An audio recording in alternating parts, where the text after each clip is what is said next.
এলাকার পানের দোকানদার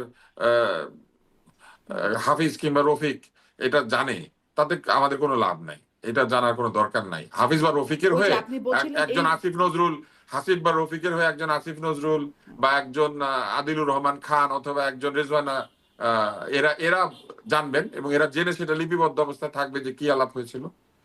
হুম, জি, মানে আপনি ওই যে বলছিলেন যে একটা সংসদের মাধ্যমে সেটা নাই বলেই এত মানে জানার বিষয় যে আসলে কি এই হচ্ছে জন্যই তো আমরা গণতন্ত্র লাগে, আর নাহলে আমরা জানি গণতন্ত্রের কিনা। দরকার কি জি, ছিল? জি, গণতন্ত্রের প্রয়োজন কি? গণতন্ত্রের প্রয়োজন তো এইটাই যে আমাদের রফিক শফিক, আহ, তাই না, এই হাবুল বাবুল যারা আছেন এদের হয়ে ওনারা আমাদের কাজগুলি করে দিবেন। আমরা তো হুম, নাগরিক, আমরা আয় ব্যয় করব, আমরা দিন আনবো দিন খাবো, সেটাই। ওনারা কিন্তু সেই আমাদের জীবনকে গণতন্ত্রটা তো নিরাপদ সেই করার জন্য পরিস্থিতি এই তো এখন কাজটা নাই, করবেন। যেটা এক্সাম্পল গণতন্ত্রের যে ডেফিনেশন সেটি তো এখন নাই। এজন্যই নাই আসলে আমি দেখে তো বলছিলাম নির্বাচন যে লাগবে, নাই দেখে তো লাগবে, নির্বাচন কিন্তু লাগবে। না লাগার আগে যেই পরিস্থিতি, লাগার আগেই তো দেখা যাচ্ছে নির্বাচনের আগেই তো আসলে এই যে বিষয়গুলো হচ্ছে, আলোচনাগুলো হচ্ছে।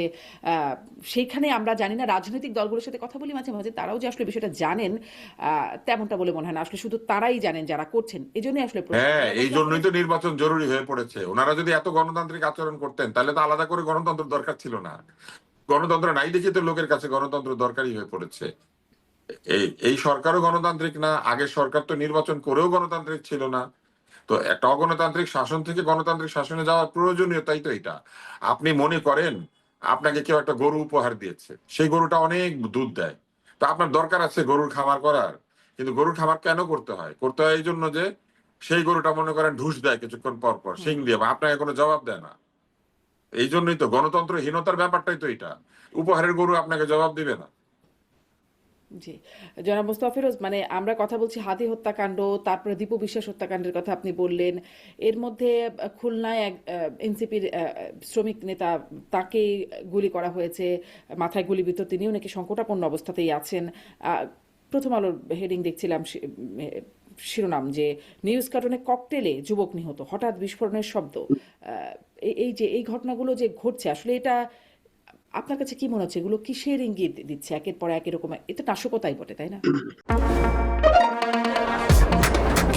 শুধুমাত্র সিটি ব্যাংকে অ্যাকাউন্ট থাকলেই করতে পারবেন গুগল পে, তাই অ্যাকাউন্ট খুলুন আজই। এগুলি একটা সন্ত্রস্ত পরিস্থিতি তৈরি করা। আমি বারবার বলছি তো যে অনেকগুলো গোষ্ঠী নির্বাচন চায় না, কারণ নির্বাচন হলে এখন যে ক্ষমতাটা তারা এনজয় করতেছে, এখন যে চট করে যে ডক্টর ইউনূসের পাশে যে বসে থাকতে পারতেছে বা ডাক দিচ্ছে, তখন তো তাদের আর সেই গুরুত্বটা থাকবে না। নির্বাচন হলে আহ কে হবে সরকারি দল, কে হবে বিরোধী দল, এগুলি সব মানুষের হিসাব নিকাশ আছে। থার্ড পজিশন, ফোর্থ পজিশনটা যে আসলে কে পাবে কেউ জানে না। তো তখন ওই থার্ড বা ফোর্থ পজিশন অনেক দূরে চলে যাবে, ফার্স্ট সেকেন্ডটা ক্ষমতার দ্বার প্রান্তে থাকবে। তো এখন যে ফার্স্ট হইতে চায়, সে চিন্তা করতেছে যে আমি থার্ড ফোর্থ এই জায়গাগুলোকে আমি সংগঠিত করি, করে এমন একটা পরিস্থিতি তৈরি করি যাতে ফার্স্ট পজিশনে যে আসবে সে যাতে আসতে না পারে। তো এখন সেই মহড়াটা গত আহ, মানে 1 বছর ধরে হয়েছে নানাভাবে, কিন্তু বাস্তবতা হয়েছে ওই যে বললাম যে অনেকটা ইচ্ছার বিরুদ্ধে নির্বাচনটা দিতে হয়েছে। এখনো শেষ মুহূর্তে চেষ্টা করা হচ্ছে যে একটা যদি মানে নাটকীয় কিছু ঘটানো যায়, যেটা ওসমান হাদিকে দিয়ে করা হলো, তো সেটাও দেখা গেল যে ফেল।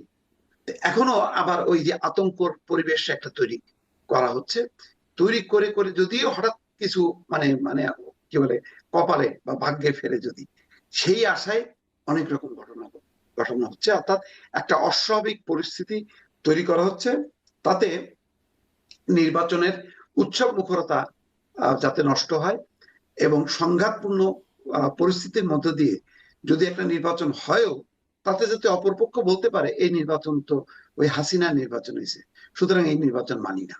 অর্থাৎ ধারাবাহিকভাবে একটা চেষ্টা যে গণতান্ত্রিক শাসনটা যাতে কোনোভাবেই ফিরে না আসে, ফিরলেও যাতে এটা প্রলম্বিত না হয়।